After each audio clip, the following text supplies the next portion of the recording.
Today we're talking about Geekerella by Ashley Poston. Let's go.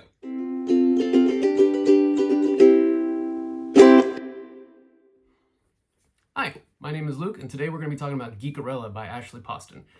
Ashley Poston is a romance / comic book writer. Super cool. And she wrote The Dead Romantics, which I read last year, and it is a fantastic book. I really like this book.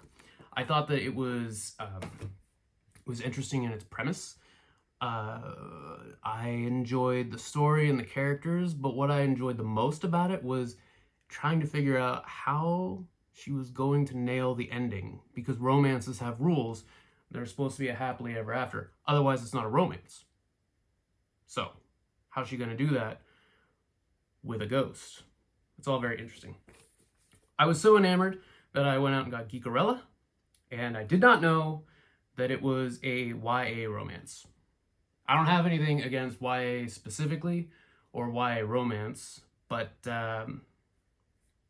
it didn't do a ton for me. If you're looking for a YA book and for a YA romance, then this is pretty good. It's a retelling of Cinderella through the eyes of like geeks and fandom. It's a pleasant book.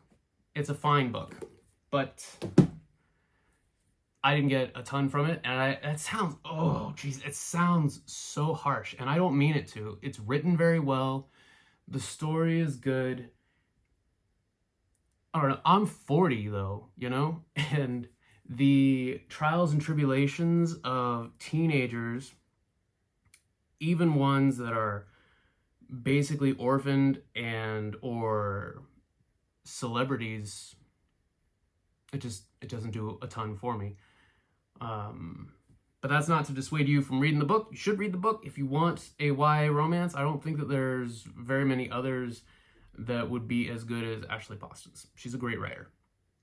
I did think that it was interesting reading this, since it's a modern retelling, but it is a retelling of Cinderella. There had to be certain things that happen, right? You have to have a dead father, because you have to have an evil stepmother, and you have to have just gross siblings, and you have to have some form of abuse or another. What I thought was really interesting about this book is that just for a second, just like a blink and you'll miss it moment, it seemed like Ashley Poston was trying to plant the idea that the evil stepmother that we grew up watching in Disney's retelling of Cinderella or reading about, where one of the sisters chops off her own toes to try to fit her foot into the glass slipper. What I think Ashley Poston was trying to do, or what it seemed like, was to humanize the stepmother. And it made me think that it's pretty interesting, the idea, the drama of two people falling in love, getting married, and having a kid. But then the mom dies. So the father finds another person that he loves, and he marries them. And then he dies. And now this evil stepmother has not only her own kids that she has to raise on her own, but also this other kid, And there's no way that this third child is going to have the same amount of emotional baggage as the stepmother's. As the stepmother's biological children, they wouldn't be as tied to the father naturally. I mean, this is obvious stuff, right? But there's drama there, And you can kind of see the idea that the stepmother didn't like the idea of the stepdaughter doing anything that was different than what she viewed as success.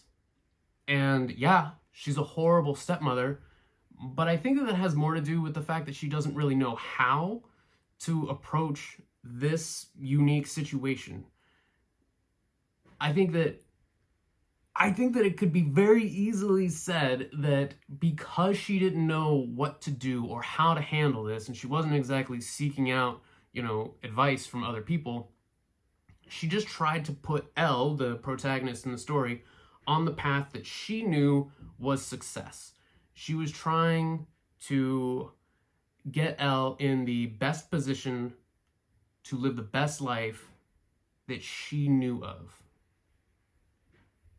And the idea of Elle not living that life and living instead this life that comes with geekery, with cosplay and conventions and costumes and the internet and forums and everything, right? The idea of this would be a waste. And that has to be because her husband was so involved with it. There's so much here. There's so much drama associated with the stepmother that I really didn't care about Elle. And maybe that's just my age. I could totally see me being a parent making me more interested in the drama of being a stepmother without a partner, raising your partner's natural child. There's just a ton there, because she would be hurt because her partner was obsessed with geekery, and this show in particular, a very Star Trek-ish show, that he built a convention and he was constantly cosplaying and he was constantly talking about it and watching it with his daughter and all of this stuff. And she felt like she was playing second fiddle to a show. This feels like an interesting story. This feels like a more interesting story than what we got. I understand that Ashley Poston was doing a Cinderella retelling, and as such, you have to hold on to Cinderella as the protagonist. But honestly, I was more interested in the emotional potential, the richness of dealing with the stepmother story. I think that it would be very easy to humanize her, and I don't know. I just think that might have been a better book. In the end, Geekerella is a fine book if you're out looking for YA. But I think that in the future, I'm just going to stick with Ashley Poston's adult stuff, because even though her adult stuff still skews pretty young, I identify more, I suppose, with the more adult themes. So, I don't know. Take it for what it is. Take it with a grain of salt. I am a middle-aged dude with kids, so not the target audience for a YA romance. And I'll admit it. So, Geekerella by Ashley Poston, should you read it? Yeah, if you're after a YA romance. If not, if you're after something with a little bit more depth, then The Dead Romantics is where you want to go. Great book. And that's all I got. So, until next time, thanks very much. Like if you like it, subscribe, yada, yada, yada. You know how it goes. But that's it. Take care. Goodbye. Oh yeah, one more thing. And this is a very small nitpick, but Mazda-Miatas have only had 2 seats for the entire time they've been around. And I think that writers, when they want to mention specific cars, should know that the car could at least perform the function that they are writing it to perform. But I understand that this is a very nitpicky thing. I'm a fan of Miatas, and that's what happened, but I don't know, it's just a kind of a pet peeve of mine. Anyway, goodbye!